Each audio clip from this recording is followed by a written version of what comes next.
we meet Iris and her boyfriend Paul. Paul surprises Iris with a trip to the Skyview building. This building is 50 foot tall and the floors are all glass. I think the only time I would ever go to a building like this is if I was severely depressed and I didn't mind fucking around with my life. They're on the elevator up and the stupid fucking fat kid won't stop jumping and stumping the glass floor on the elevator. Fat bitch. They finally reach the top. Iris is feeling sick and we find out that she's pregnant. Her and Paul go up to the balcony. This slow ass fat kid again tries to throw a coin and gets warned not to do so. But his stupid ass does not listen. Meanwhile, Paul proposes to Iris. She says yes and she announces that she's pregnant. They're both extremely happy about this. Back to this fat ass. Of course he doesn't listen and he throws the coin anyways, causing it to somehow fly back in the building and get stuck to a fan while everyone is dancing their ass off on the dance floor. The coin is flying all over the place and the glass that they're dancing on starts cracking. Meanwhile, the singer is like, a little bit softer now, shout, a little bit softer now, shout. And everyone else is like,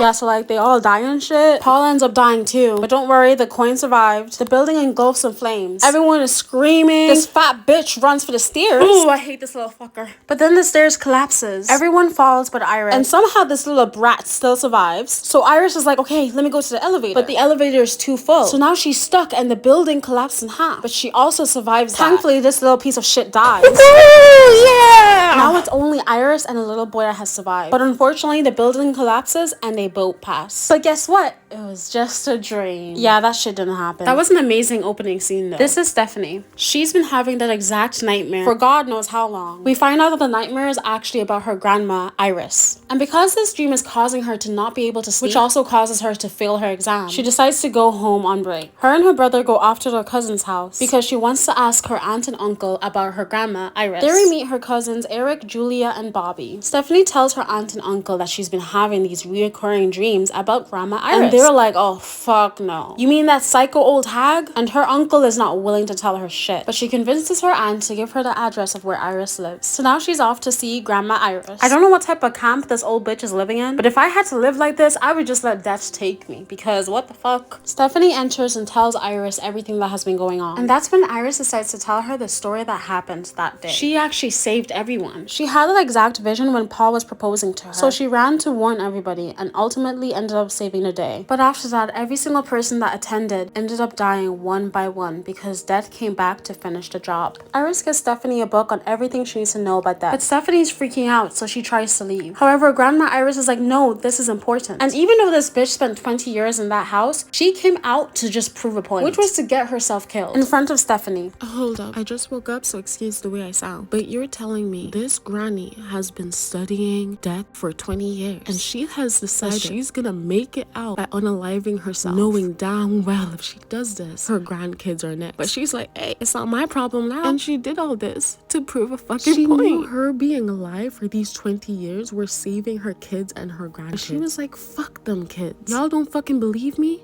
I'll give you a reason to believe me. And I know this whole movie she was watching them smiling like, I told you so. But anyways, they're all at Granny's funeral, but nobody really gives a fuck. And out of nowhere, Darlene shows up after leaving her children to be raised by their father for like 20 years. After the funeral, they all decide to have a barbecue. And this is when Unc Howard dies. So I actually forgot to clip this part, so I'm gonna explain it in pictures. Okay, so we're at family day. Ignore the grandma in this pic. Our one is dead. So everybody but Grandma and Stephanie are at this family barbecue. And as you can see in this picture, they're all happy and relaxing and stuff. But then in this picture, he's screaming.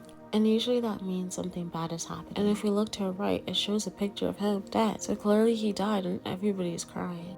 And they're like crying and screaming and like stuff. So like, yeah, but he's like dead, so they should probably just stop.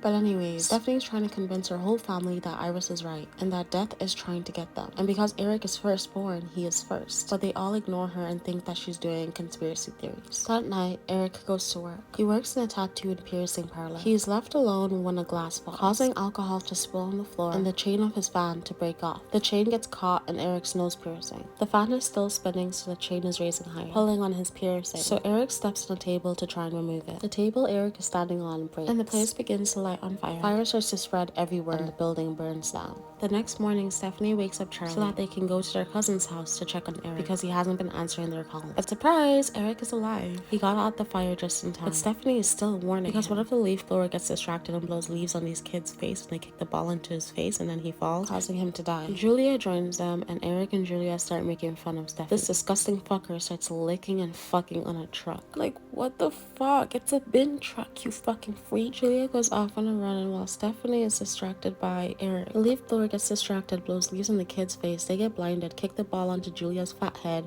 she falls into the bin. And they're screaming for this guy to stop the truck. But bro's swiping on a dating app, listening to pop music. Stephanie tries to save Julia, but she ends up failing and Julia dies. Now everyone believes Stephanie. And Aunt Brenda admits the reason why Eric didn't die first is because she actually cheated on Howard, so Eric is not Howard's son. I don't know why Eric is crying because if I found this shit out, I would be throwing a party. Like, bro's life got saved because his mom wanted to cheat. Stephanie remembers a friend Iris mentioned named JB. He works in a hospital, so they decide to drive to the hospital with Bobby because Bobby's next and they need info to protect him. They arrive at the hospital, speak to JB. JB lets them know the only way to survive death is to either take life or get killed. We find out that JB is actually the little boy in a sky view, which was kind of obvious, like there was only one little black kid there, but okay. And the way of killing someone could be taking their life and reviving themselves. But JB says it's too risky and they might die. Which is kind of dumb because they're gonna die either way, so they might as well do it. Then this man just leaves. Like, he did not help them with shit. So now they're all scrambling for ideas. Eric pulls Bobby to the side and he's like, okay, I have a plan. And this plan involves not telling anybody because he's a fucking dumbass. So,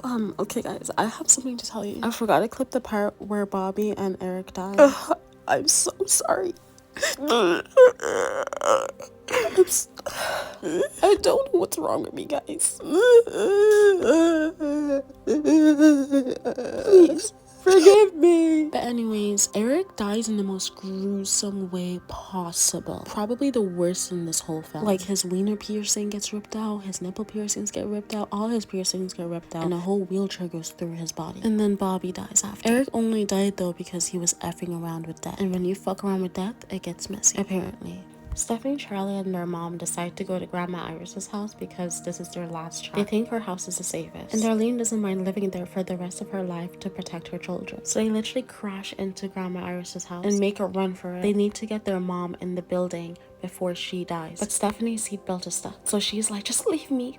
Just get mom to safety. So Charlie and Darlene run out, but the house explodes, causing the truck to fall underwater, with Stephanie's seatbelt still stuck. Charlie and Darlene somehow survive that. And instead of Darlene going to help Charlie help Stephanie, she's like, leave me, go and help her on your own. I'll survive. But then she literally ends up dying the second that she says that. Anyways, Charlie saves Stephanie by doing that pump and puff thing, I forgot what it's called. So she basically took life and revived it, therefore meaning that she stopped death coming for them. Now, how are they gonna walk home? Because they have no car, no phone, and they're limping. How the fuck do they walk home? Yeah, let's just completely ignore how they get home, I guess. Anyways, oh, look at him. Look at this kitty pie. A couple months pass and it's prom day. Also, I find it odd that their dad did not help them once this whole time. Anyways, meanwhile, this old lady is like quenching for a thirst of some kid lemonade. She drops a coin and it gets stuck on a train track.